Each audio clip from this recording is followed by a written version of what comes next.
Did you know that there is a rule in Formula One that can force Lewis Hamilton to give up his seat, and not due to injury?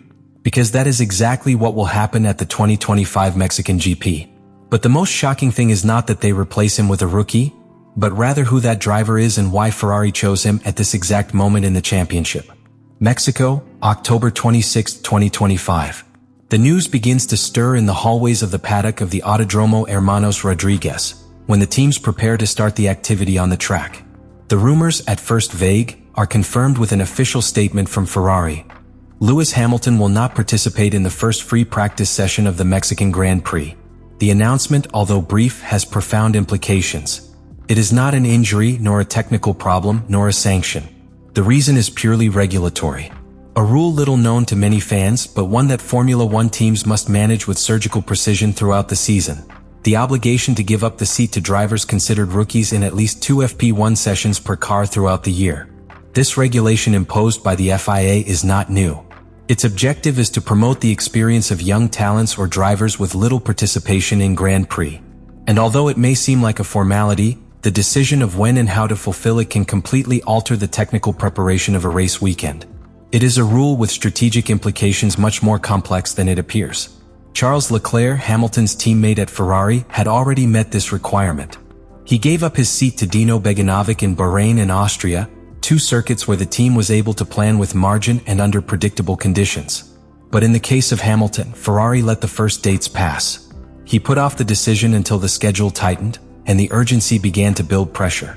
Now, with only 5 races remaining on the 2025 calendar, 2 of them in a sprint format, one in Las Vegas that is logistically and technically unpredictable, Ferrari no longer had room to wait. Only Mexico and Abu Dhabi remained viable options. And Mexico represents a unique challenge. Ferrari made a risky decision, sacrificing Hamilton in FP1 to comply with the rule. And instead, give the wheel of SF25 number 44 to the Italian pilot Antonio Fuoco. The choice is not accidental.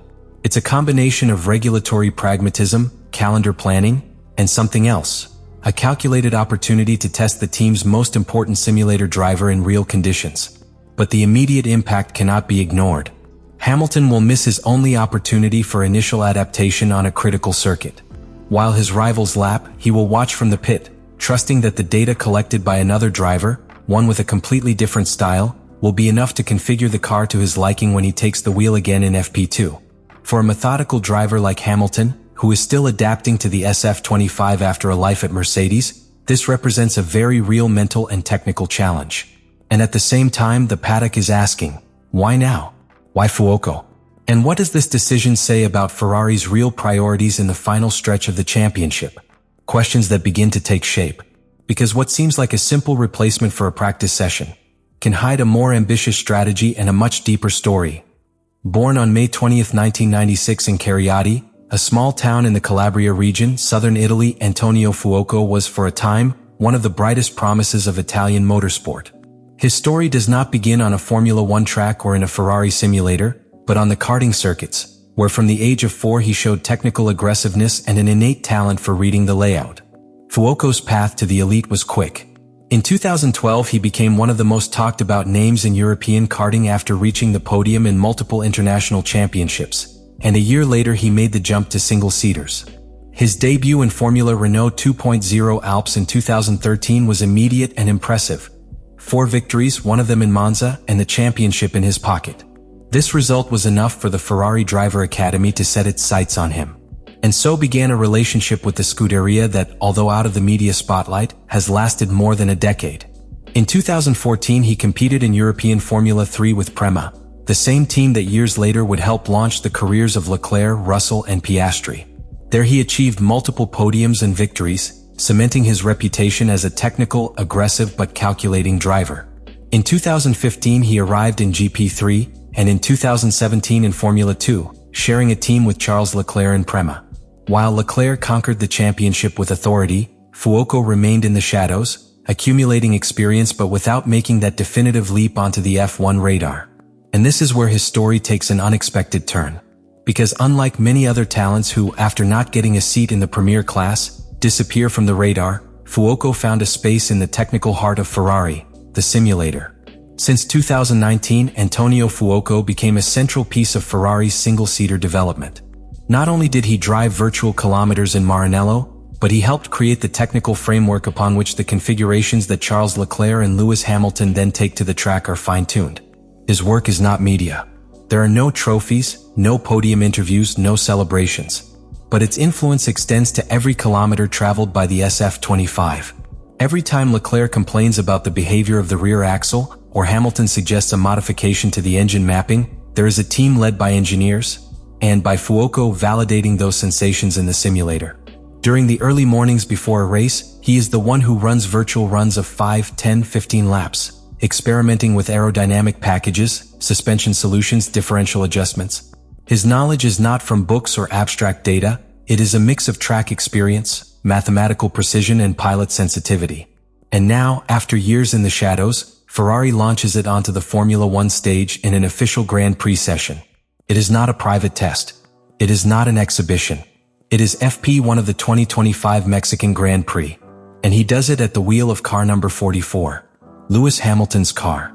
This decision says a lot about what Ferrari thinks of Antonio Fuoco. They don't see him as just a simulator pilot. They see it as a technical extension of their team, as someone capable of generating meaningful and sensitive data under critical conditions.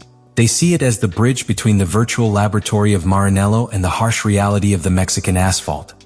Ferrari's decision to replace Lewis Hamilton in FP1 of the Mexican Grand Prix cannot be understood in isolation.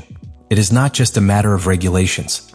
It is a complex play with multiple layers of meaning that reveals both the way in which Ferrari manages its season and Hamilton's exact place in the Maranello team. Because this substitution, which for many might seem like a simple procedure, occurs in one of the most unusual circuits on the calendar. The Autódromo Hermanos Rodríguez does not behave like any other track.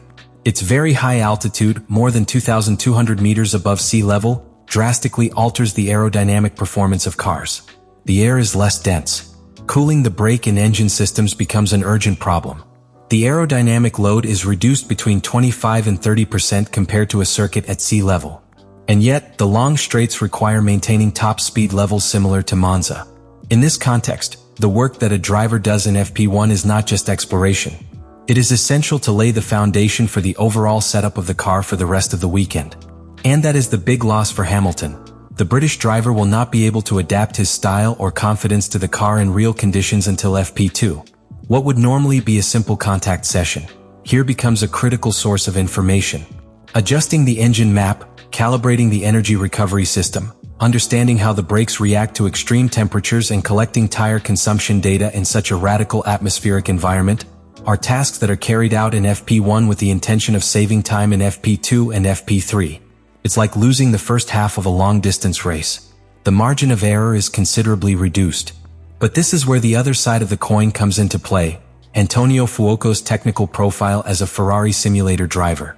This is no ordinary rookie. Its presence in the SF25 does not respond to a simple need to cover a standard, but to the possibility of generating information that can then be used with surgical precision by engineers. Fuoco doesn't need time to learn the car. He knows him better than anyone. He has spent hundreds of virtual hours fine-tuning the SF25's dynamic responses. He has replicated extreme conditions like those in Mexico and Maranello time and time again. His driving style, less aggressive than Leclerc's, more methodical than that of many young drivers, adapts perfectly to the objective of this FP1, collecting useful data without compromising the car, without risk, and with laboratory precision.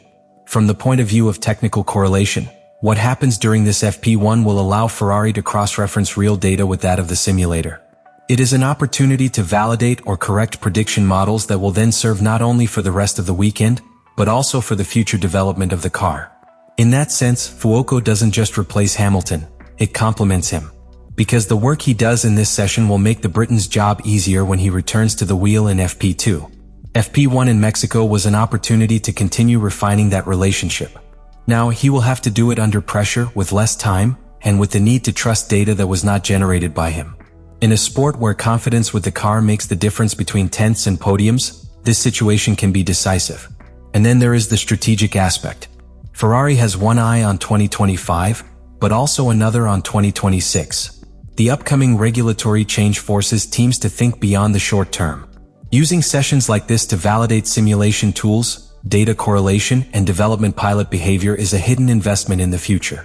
For Hamilton, this decision presents a challenge that goes beyond the technical.